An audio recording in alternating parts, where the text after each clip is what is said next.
करनी है।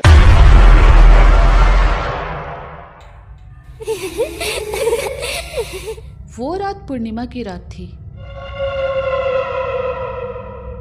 और उस रात पूर्णिमा का चांद एकदम लाल हो चुका था।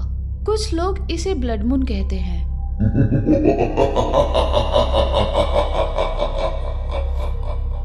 उस रात पंचपुरम राज्य में मौत का सन्नाटा छाया हुआ था। उस वक्त रात के 10 बज चुके थे और उस राज्य के नीलहरे जंगल के एक एक कोने से कुछ आवाजें आ रही थी। वो आवाजें जानवरों की नहीं बल्कि इंसानों की थी। वहां पर सब लोग अपने हाथों में जलती हुई मशाल लेकर किसी बात पर चर्चा कर रहे थे। एक तरफ अपने तंत्र मंत्र का सामान लेकर 30 तांत्रिक बाबा खड़े थे और दूसरी तरफ पूजा का सामान लेकर 20 पुजारी बाबा खड़े थे। उनमें से एक तांत्रिक ने कहा, देखो पुजारियों, आप लोग वो काम हम तांत्रिकों को करने दो। हम 30 लोग हैं और हमारे पास बहुत सारी काली शक्तियां भी है।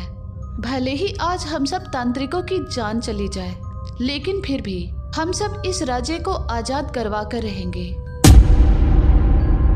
तांत्रिक की ये बात सुनकर एक पुजारी बाबा ने कहा, देखिए तांत्रिक भाइयों, माना आपके पास काली शक्तियां हैं, लेकिन हम पुजारियों के पास पवित्र शक्तियां हैं। इसीलिए इस बार वो काम आप हम पुजारियों पर छोड़ दीजिए।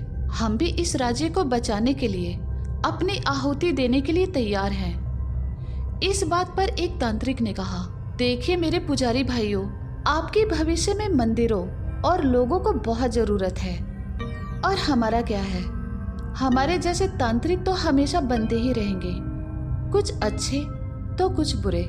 इसीलिए ये शुभ काम हमें ही करने दो।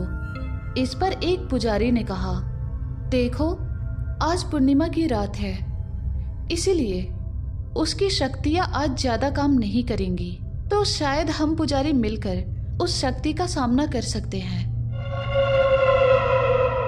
इस पर सारे तांत्रिक बाबा एक साथ बोलने लगे, नहीं, आज हम तांत्रिकों को ही जाने दो।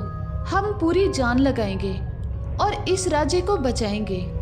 तांत्रिकों की ये बात सुनकर एक बुजुर्ग पुजारी ने आगे आकर कहा, देखिए तांत्रिकों, आप सब अपनी जान की बाजी लगाने के लिए तैयार हो और हम लोग भी तैयार हैं। मुझे नहीं लगता हमें ऐसे आपस में लड़ना चाहिए। आप 30 हो और हम 20 हैं, तो यदि हम 50 लोग मिलकर उस शक्ति से लड़ेंगे तो कैसा रहेगा? इस पर एक तांत्रिक बाबा ने कहा, क्या बात है, आपने कितना अच्छा सुझाव दिया है। तो दोस्तों, आपकी इस पर क्या राय है? उस बुजुर्ग पुजारी बाबा की बात सुनकर सब तांत्रिक और पुजारी एक साथ हो गए और जोरों शोरों से हर हर महादेव के नारे लगाने लगे। कुछ ही देर बाद वो सब लोग नीलहरे जंगल से बाहर निकलने लगे और उसके बाद वो सब लोग एक भयानक हवेली के पास आकर रुक गए।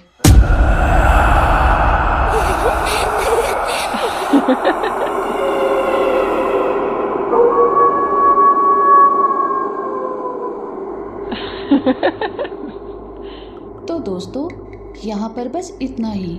अगर आपको पूरी कहानी सुननी है तो उसका लिंक डिस्क्रिप्शन में है। Thank you.